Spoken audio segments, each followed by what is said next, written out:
We are discussing the secret to successful political fundraising. In the previous episode, we discussed the verbal channel, the actual text, the content of your message. In this episode, we will discuss the vocal channel, which is how you say your message. We will also touch very briefly on the visual channel.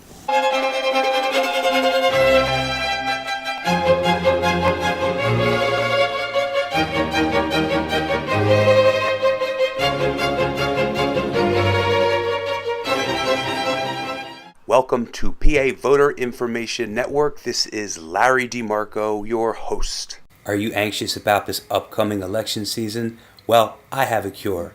Just click the subscription button on my YouTube channel and all your opponents are guaranteed bad luck. This is part 3 of a 3-part series in which we discussed the secret to successful political fundraising. Remember, to be a successful fundraiser, you must change your mindset.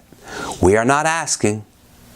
We are leading, inspiring the listener and prospective donor to join our cause. To be effective, we must have the verbal, vocal, and visual channel in unison with one another. In the second episode, we discussed the verbal channel and being relatable. In this episode, we will discuss the vocal channel, how you convey your message, and specifically discussing 3 vocal pitfalls to avoid. This is where your literal voice comes into play. The second channel, the vocal channel, will determine whether or not you convince me that you can get the horse across the finish line first. Let me share 3 common vocal pitfalls to avoid as you're running toward that finish line. First is what's known as vocal fry. For example, do you tend to start strong but then kind of trail off at the end of your sentences and have this croaky, throaty, gravelly voice? If I do that, do I sound really inspiring? Of course not. Sounds like maybe I was interested at first, but then as I got going, I started to second guess myself and maybe have some doubts. It also sounds like I'm not really interested in being here. Maybe I just woke up and I'd rather be doing something else. I'm physically present, but not mentally. I'm just going through the motions. The problem is if I don't sound like I'm enthusiastic about my own point, why would you be? Use good breath support. Breathe from the diaphragm and allow a full stream of air to flow past your vocal cords, letting the ends of your sentences be as strong, powerful, and meaningful as the beginnings.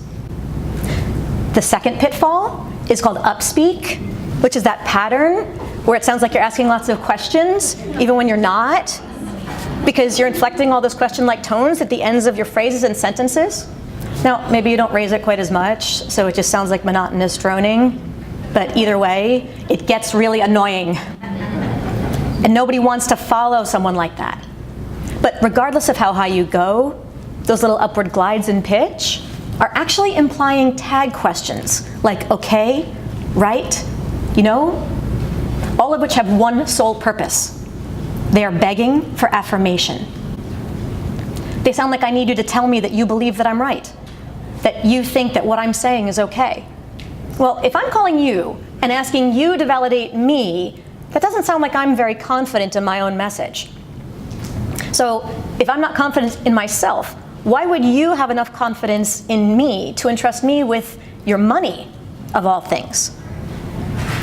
Make sure it sounds like you are crystal clear in your intention. Your inflection should imply, I'm making a statement. You need to make sure that you use your voice with a declarative tone, letting your voice drop at the ends of sentences if you want to sound passionate, enthusiastic, and confident. Pitfall number 3 is the run-on sentence. It's particularly important because if you can avoid it, you can also most likely avoid the first 2 pitfalls as well. Don't you hate getting an email that's one giant run-on sentence with 1 period at the end and 1,000 commas in the middle? Well, that's the way most people speak. And it's just as exhausting to listen to and process spoken run-ons as it is to understand them when they're written.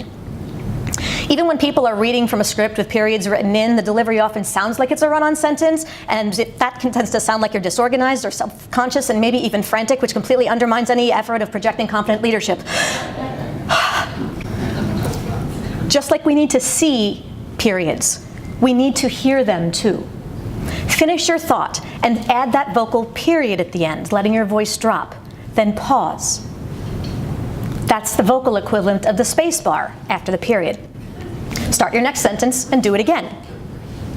Pauses allow the listener's brain to catch up with their ears and digest what you're saying. Plus, they allow you to breathe, enough to avoid vocal fry, and those downward periods help you avoid upspeak.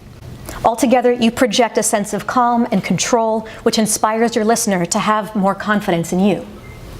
So vocal fry, upspeak, and run-on sentences are the 3 pitfalls to avoid in projecting leadership in that vocal channel. By the way, guys, don't fool yourself into thinking that vocal fry, upspeak, and run-on sentences are just a millennial female valley girl kind of a thing. It is not.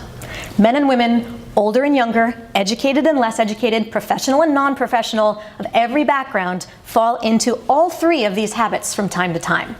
They just don't realize it because of their blind spot. And it's equally destructive to everyone's credibility and leadership image. Now, if you're on the telephone, the visual channel may carry less weight, but don't think that you're completely off the hook with it. Just because the other person can't see your face, it doesn't mean that they don't know what you look like, because they can hear it. They can hear whether or not you're slouching. They can hear your facial expressions. Did you know that when you're on the phone, people can hear whether you're smiling or not? They can also hear whether your eyebrows are up or down. Did you know that they can hear whether you're gesticulating as you're talking to them? They can hear all of this because the physical changes in the rest of your body directly influence the sound of your voice and your vocal delivery. So keep a mirror by your telephone and check yourself every now and then as you talk.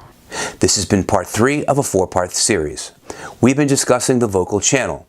In the next episode, we'll get a great practical tip and do an exercise to improve our fundraising, and we'll also be able to apply this lesson to every social gathering for the rest of our lives. If you like this episode, please subscribe and click the bell for notifications of all new videos. Forward this link to people on your contact list and social media friends so they can enjoy it too. Click the like button if you enjoyed the video and leave a comment. I'd love to hear your feedback. Signing off. Tune in next time. Bye for now.